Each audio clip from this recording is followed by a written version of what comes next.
Hello, everyone, and welcome to tonight's session of the Berkeley Forum. We are so incredibly excited to be hosting Nastia Liukin, five-time Olympic medalist in gymnastics tonight. Thanks so much for joining us. To start off, if you are a member of the audience, we encourage you to fill out the attendance form at tinyurl.com/LukinAttendance and to submit questions at tinyurl.com/LukinQuestions.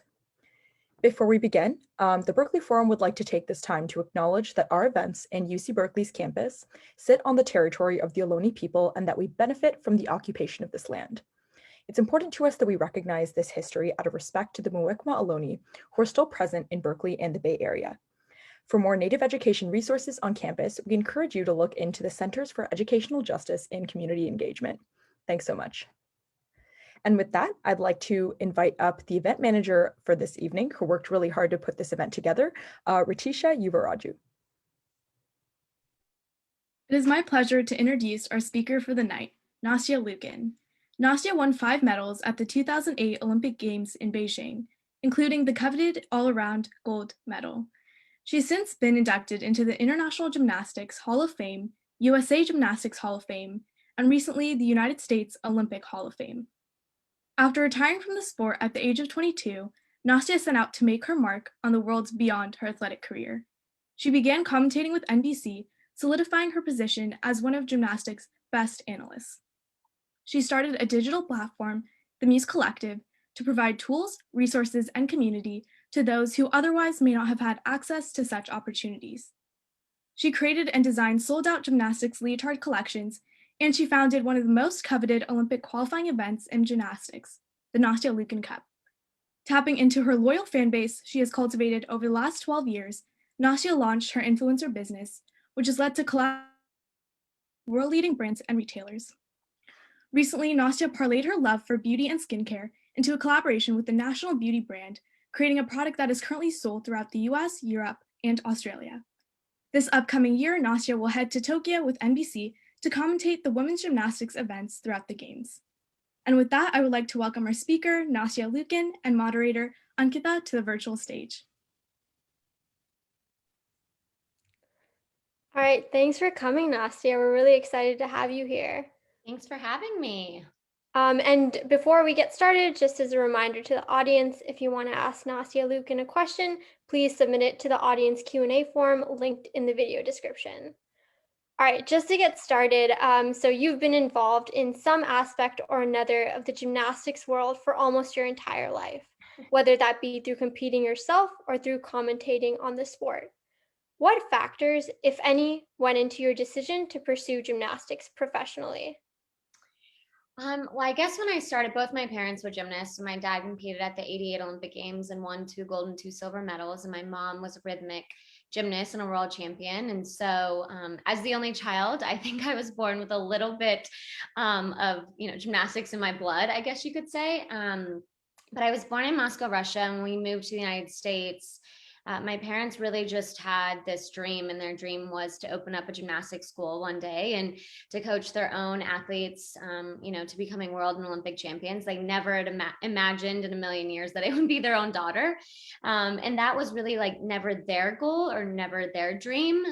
Little did they know, I fell in love with the sport just ever since I can remember. And my mom was pretty adamant about, me trying other things. I remember her really trying to get me to pursue, taking piano lessons. And I just quickly realized that was not for me.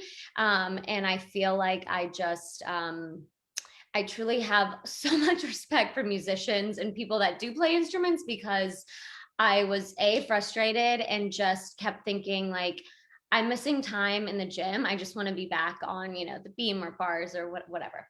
And so, their whole thing, I guess, for me was really just to find something that I loved, find, something that I had a passion for, and something that was fun for me. And so that was gymnastics ever since I can remember. And they never forced or pushed me to do it. It was really kind of the opposite. They wanted, because of their success in the sport too, they knew as the only child, the further along I got in the sport and the more and more I achieved, and I guess just along the way, there was obviously pressure on both sides, both for me, which I never really felt until probably the Olympics, but I'm sure for them as well. And I think basically they truly just wanted me to be happy, and my happiness came from gymnastics. And so your passion and love for gymnastics led you to winning 5 Olympic medals at the Beijing Olympics. So how, if at all, did achieving high success at such a young age influence the standards that you held yourself to in your future endeavors?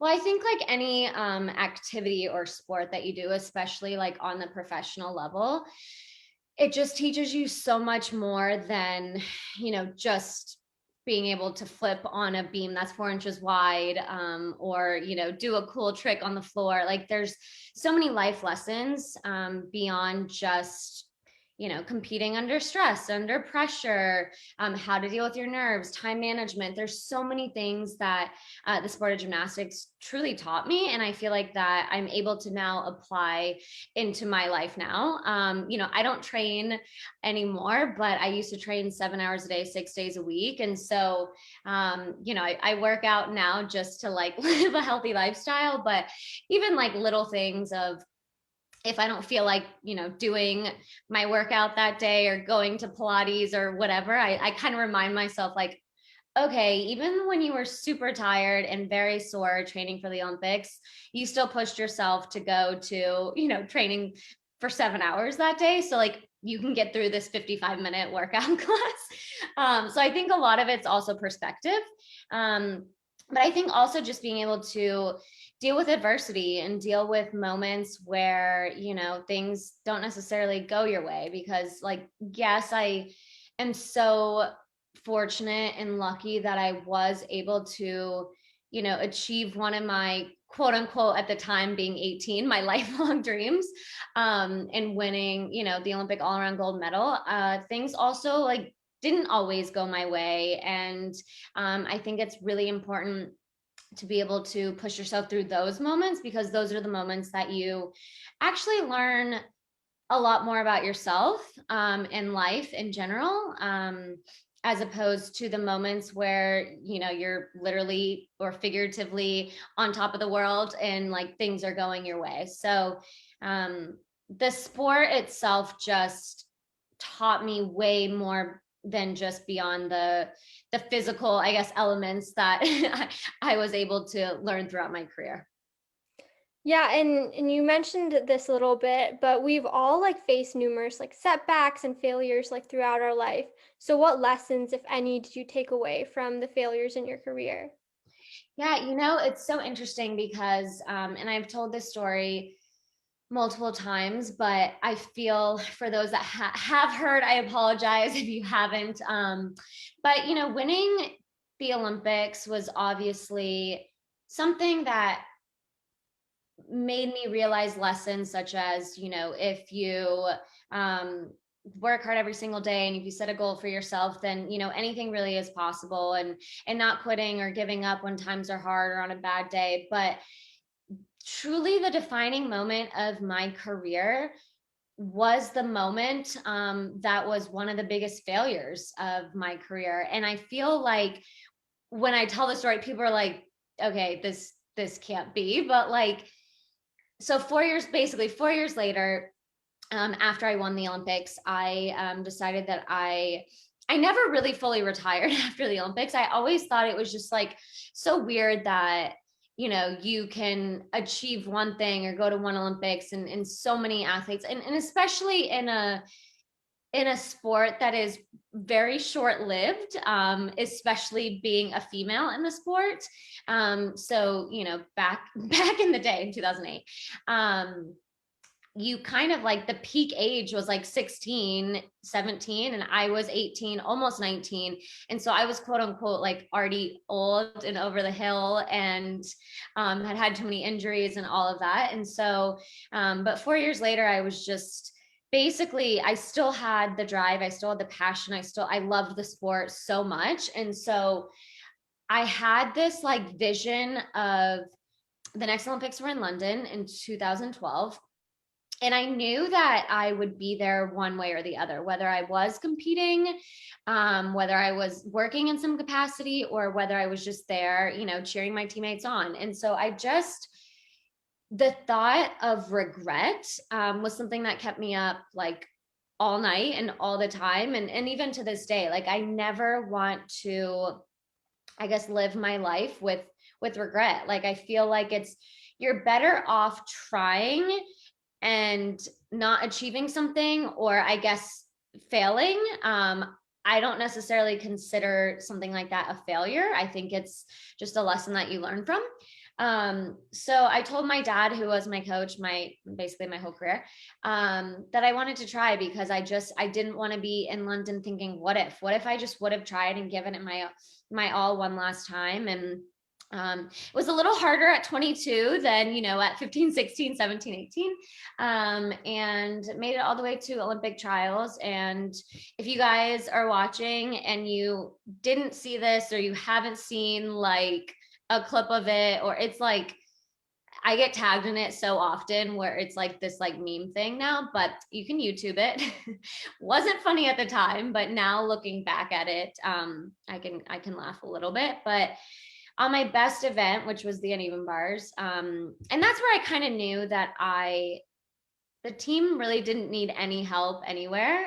They obviously went on to win an Olympic team gold medal, and if they needed a little help anywhere, it was bars, and that was my strongest event. So I kind of thought, if I can at least do that event. Well, at the Olympic trials, last day of competition, I fell. And I did this release move, and I fell flat on my face. And I remember laying there on the mat, first of all, like literally just like Superman flat, thinking, why am I down here on the floor on my face? And then thinking, like, so many thoughts going through my head, and really you only have 30 seconds to get back on the bar. And if you don't, you get a 0. And so I remember being like, I'm supposed to still be on the bar finishing that routine. Why am I here? Then thinking like, these mats really aren't that soft when you're falling that fast from like that kind of force. It hurt.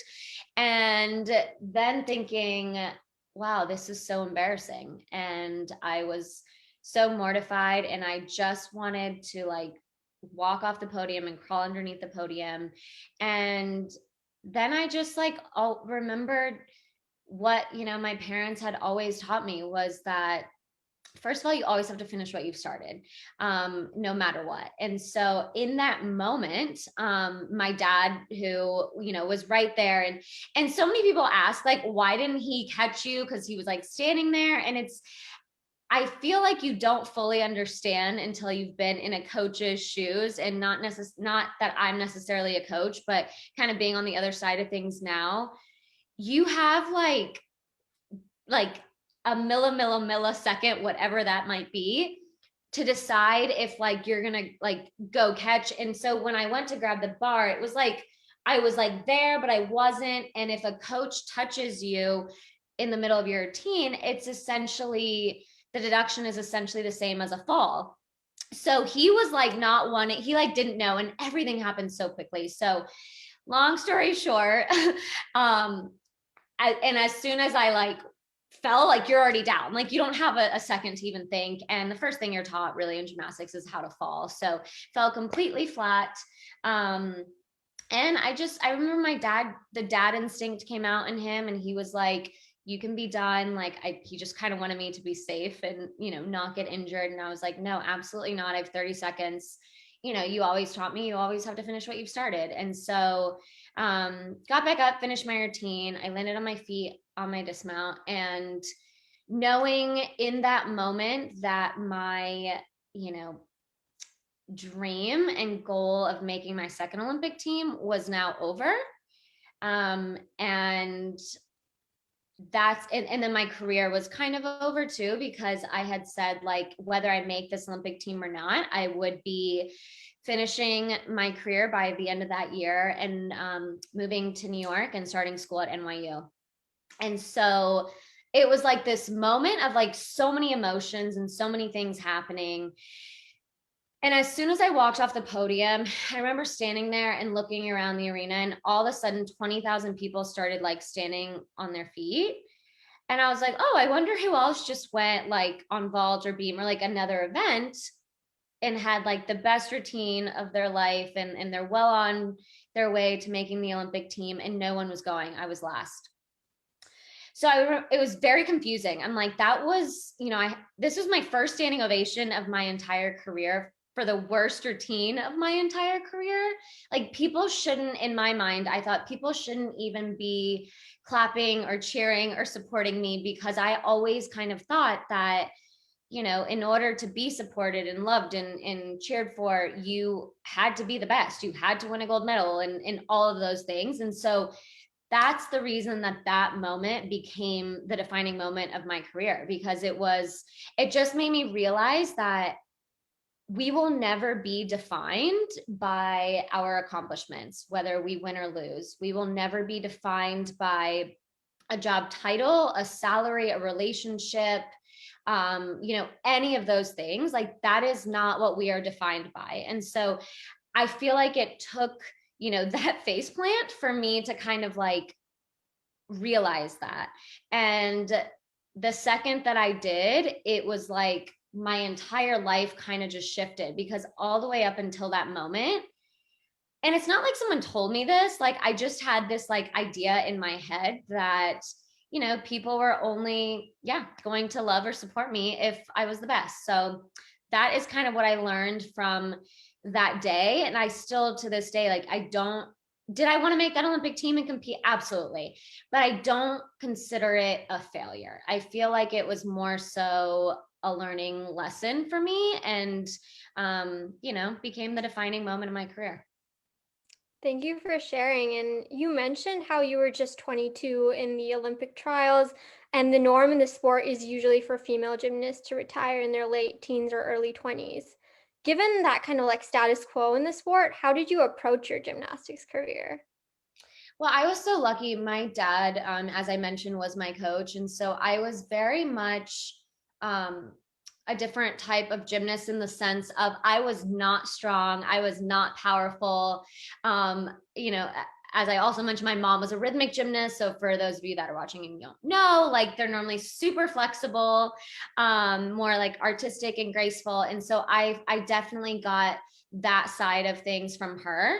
My dad was very powerful and like quick and strong, and I'd like to think it was like a combination of them both, but I was definitely a little bit more, I excelled more on like the side of my mom, I would say. And so but of course my dad, knowing that and knowing me more as an athlete or just a person than any coach could have ever gotten to know me, he knew that I couldn't necessarily take the exact, numbers of repetitions or, the pounding, because my body type was very different and I was a little bit more fragile. And that also meant that I had to do like 5 times the amount of conditioning than everybody else, because I wasn't strong. And so yeah, it was definitely a different approach, I would say.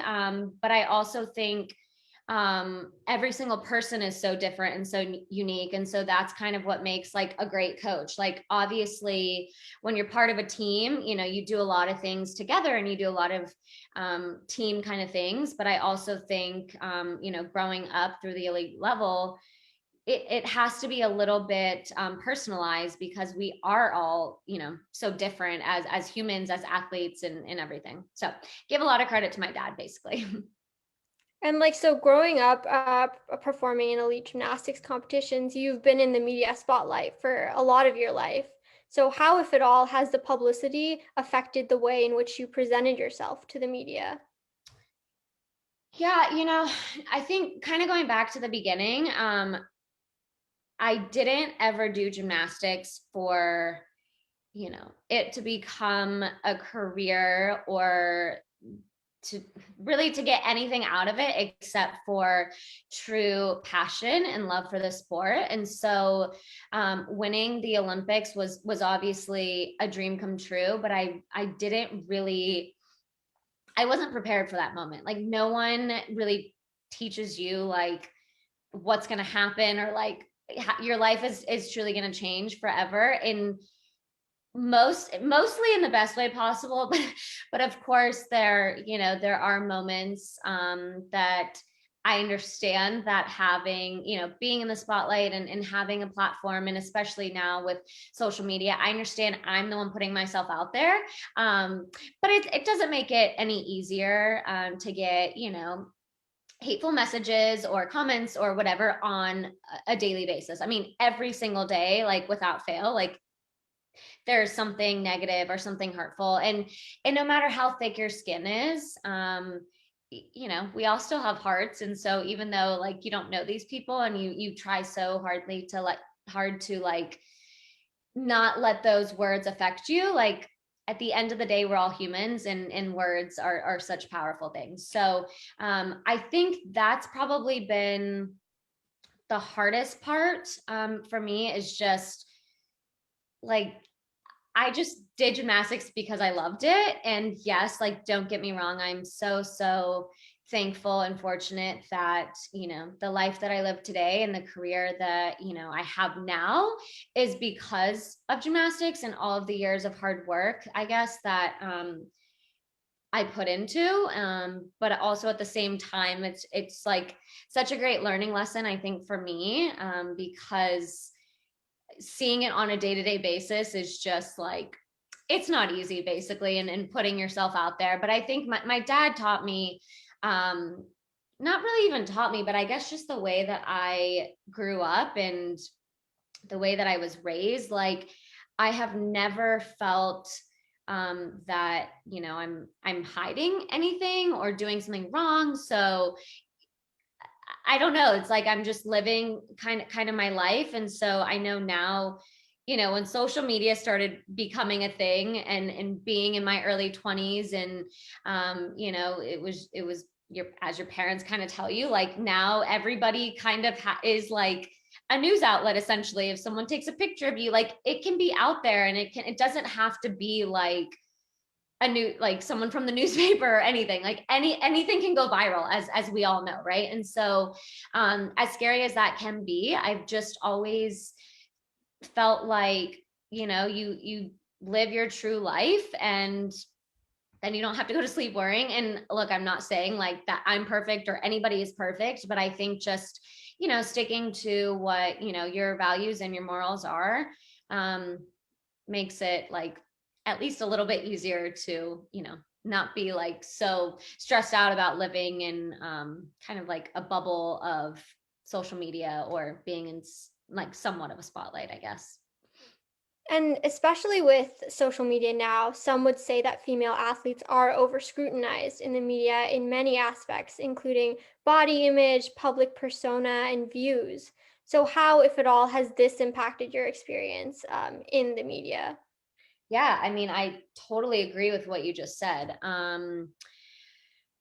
Being a gymnast, I've been through kind of like, well, I've on both sides of it, right? So being a gymnast, and I guess people kind of getting to quote unquote know me or know who I am when I was 18 years old, in a pink leotard with a matching pink scrunchie.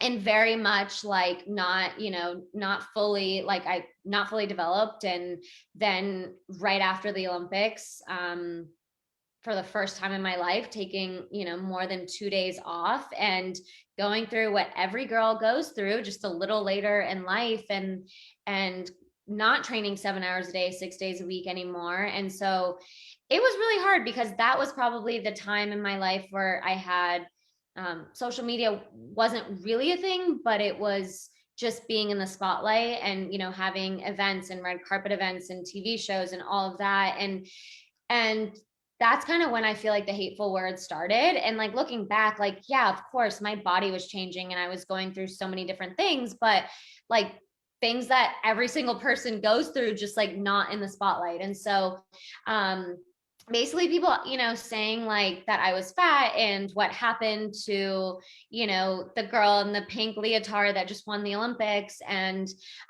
mentally and emotionally, it was like really, really hard seeing these things, hearing these things all the time. And so that was kind of like my first taste, I guess, if you will, of body shaming and just like the negativity.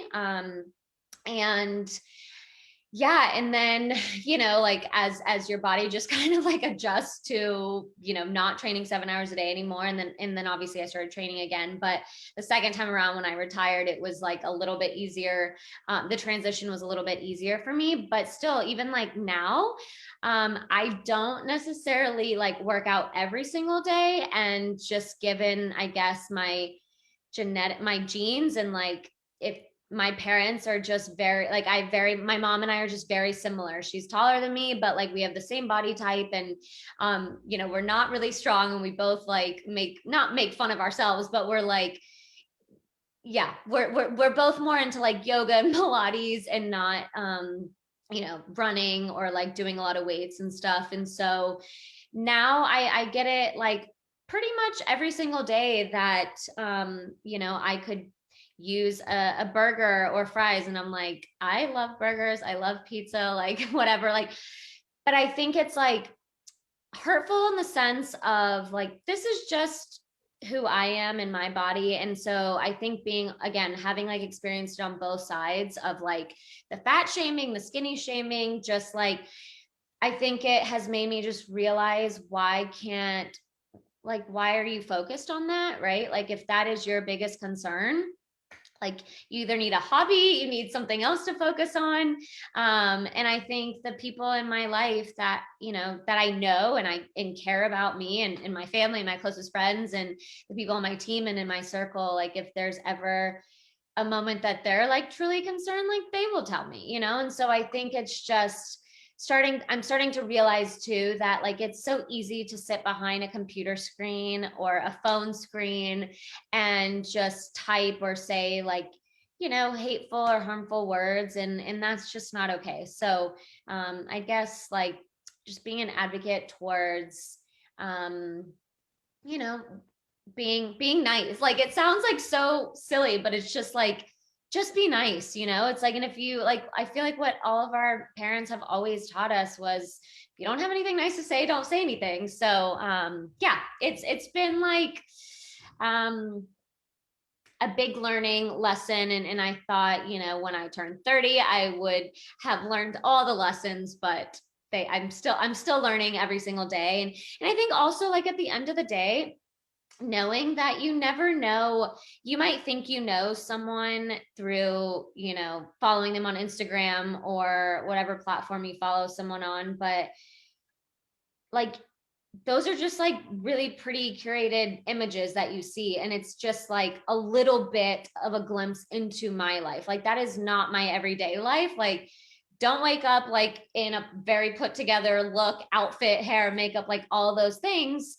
It's part of my job, creating content and working with brands and doing all of that. So never judge a person based on what you see on social media, because you never know what they're going through, and just like, giving people the benefit of the doubt. So be nice, basically, is the moral of the story, and like the lessons that, I've learned, I guess, over the course of this time. And switching gears a little bit, after your gymnastics career, you received a degree in sports management at NYU. What factors, if any, helped you make this decision, and how was your transition to higher education?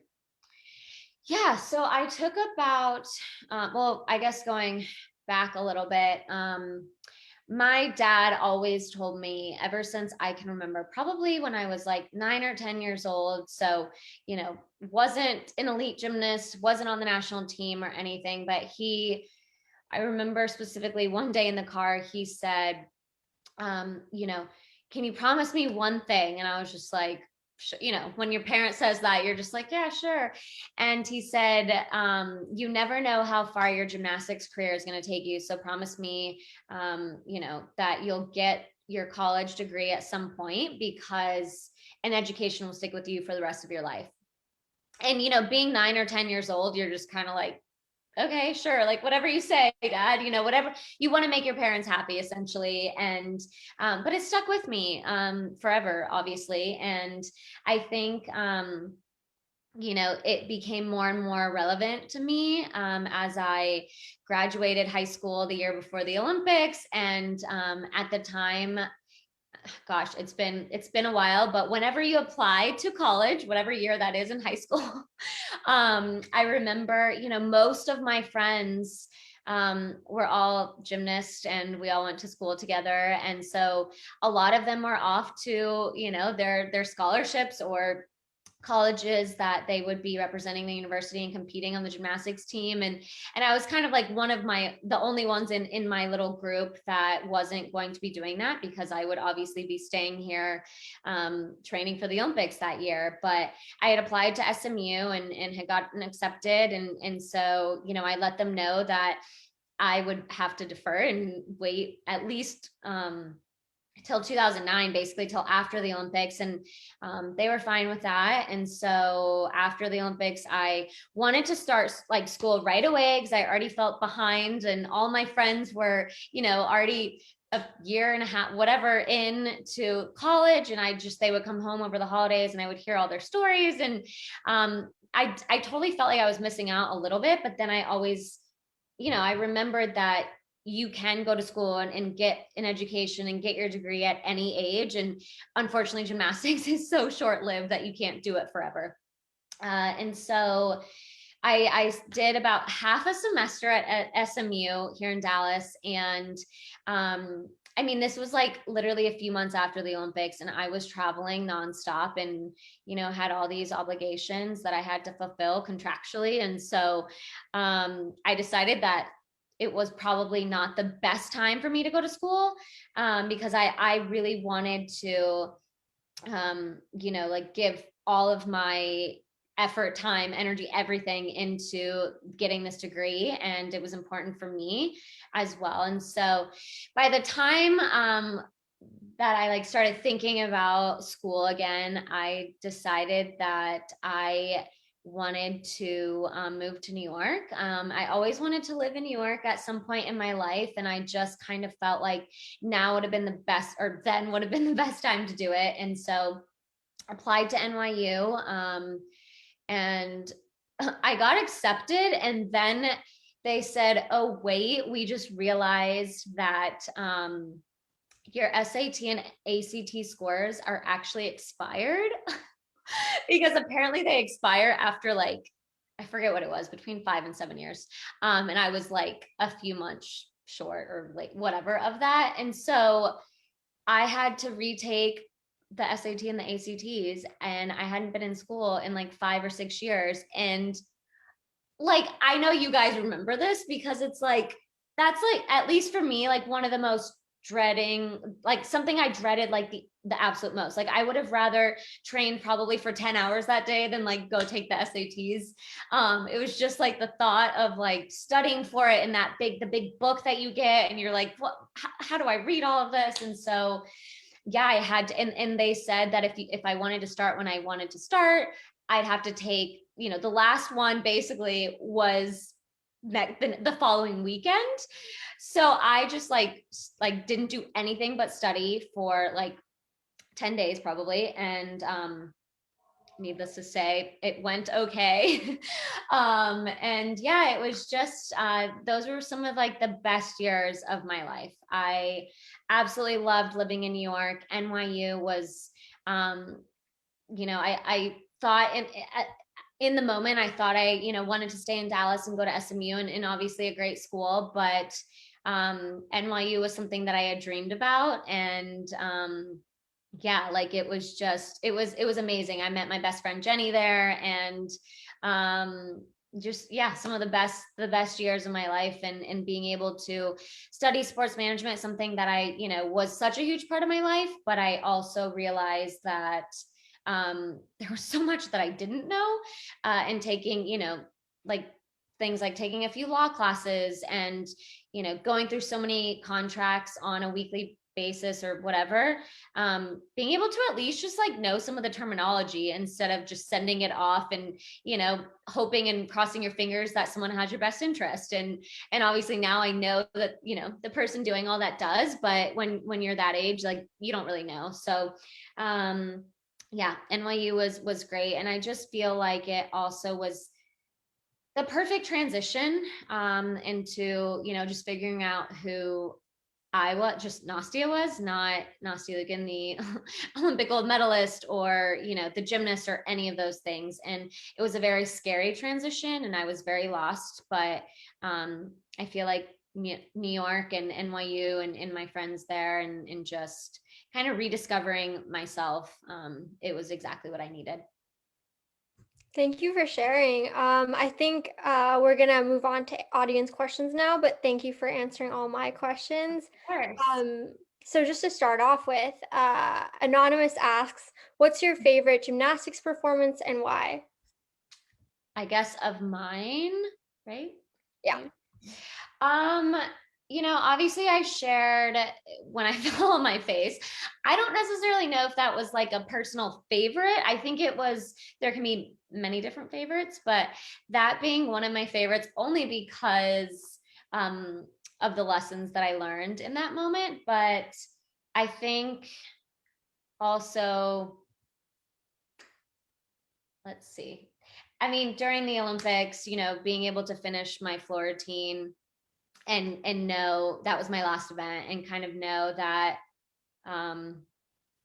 gymnastics is a subjective sport, so you never know what the judges are going to do, but knowing that really my main goal, of course we all want to win in the end, but I think my main goal was just to do everything that I possibly could and do my best. And then it was kind of left to the judges to decide. And so I think finishing my floor routine and seeing, you know, the biggest smile and like the pride that my dad had in his eyes and on his face was something that I will remember for the rest of my life, because I knew that regardless of the outcome, we did everything that we could. And that was our goal. You know, we said at the end of August, 2008, let's make this pact and this goal that, you know, we won't have any regrets, that we won't go back and think, you know, we wish we would have like ran, you know, a few more mornings before practice or done more conditioning or done more bar routines or upgraded another skill. Like there was absolutely no regrets. And I think that was one of my favorite moments, just knowing that regardless of the outcome, that's all you can do. You know, it's whatever's in your control. And so that was the lesson that I learned from that, was just like to always focus on like controlling the controllables and really nothing else. And then our next question is from Uma, who asks, how do you change your headspace from being at the top of your Olympic career to then pursue a different livelihood? And what do you recommend for folks who decide to have a massive career shift? First of all, I say go for it. It's not going to be easy. It's going to be stressful. It's going to be scary at times, but I also think that if there's something deep down telling you to do something in the sense of like a career change or, you know, pursuing another passion, like 100%, like trust your heart, trust your gut, you know, whatever that is. And so, you know, I think the most important thing is to also not get frustrated with yourself when things aren't necessarily, you know, as easy as they were in something that you spent like 20 years or like the whole first chapter of your life doing. You know, I think a lot of times in kind of this next chapter of my life, I'm not a very patient person to begin with. Like even when I was training, now I'm still working on it.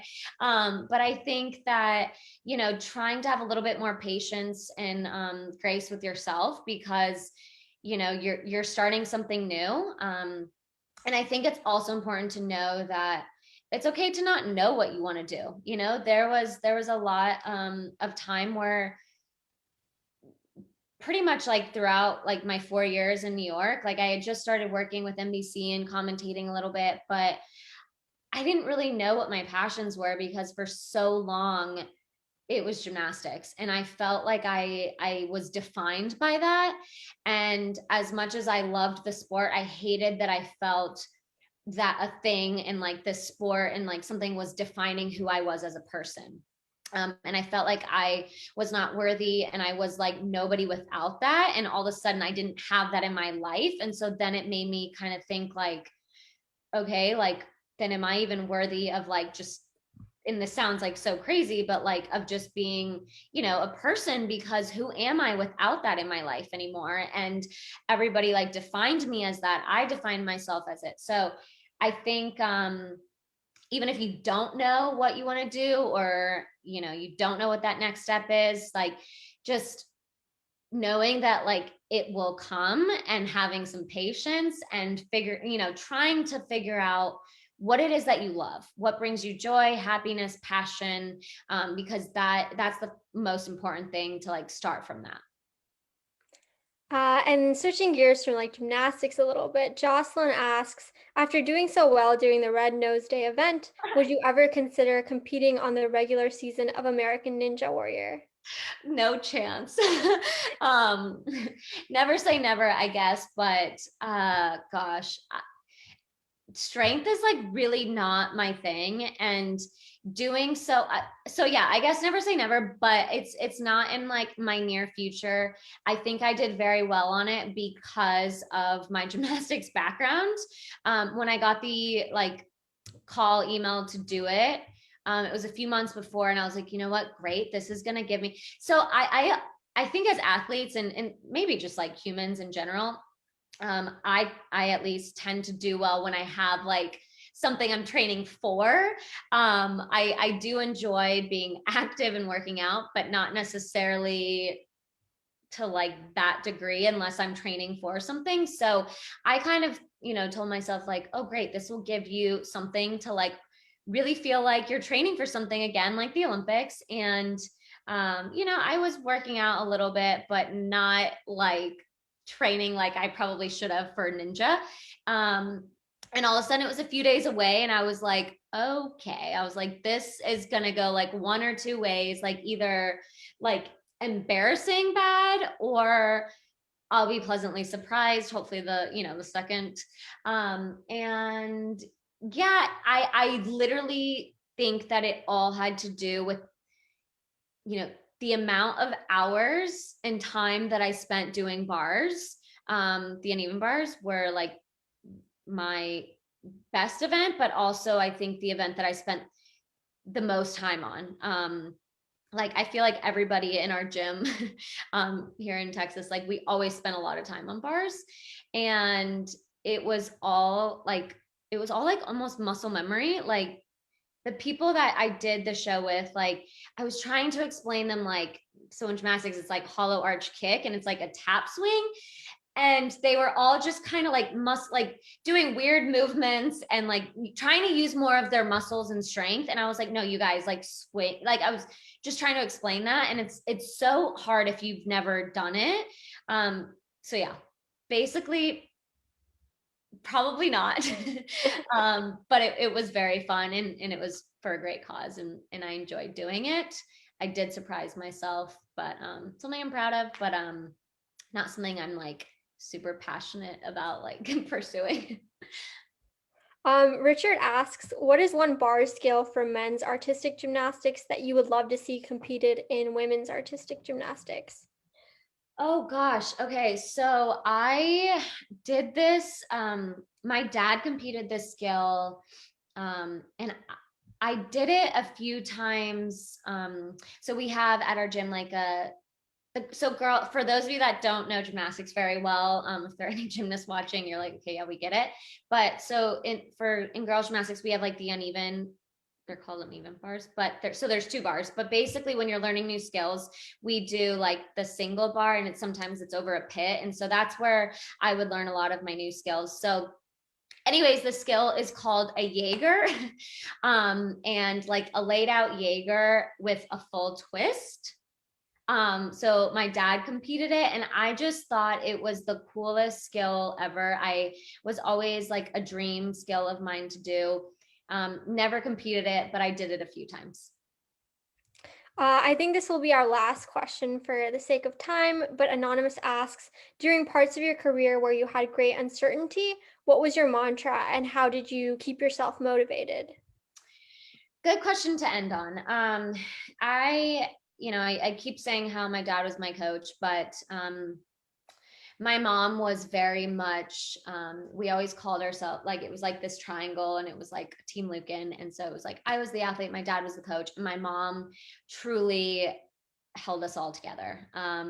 For those who have ever met her and know her, she is just like, she's hard to describe, and just like, I hope to like one day grow up to be like a fraction of how amazing she is. But I think that she really was like the glue that held us together, and on a day-to-day basis, like, just always tries to see the positive in everything, and even when that's so hard to do, she somehow sees it and shares it. And so when I was younger, there were definitely days where I just wanted to quit. It was hard. I was frustrated. I was injured, going through an obstacle of fear, whatever the obstacle was, basically. And I remember coming home, and as I mentioned, my parents never forced or pushed me to do the sport, but it was, days like this where I would come home and tell my mom that I wanted to quit, and she would say, "That's totally fine. You can quit, but not today."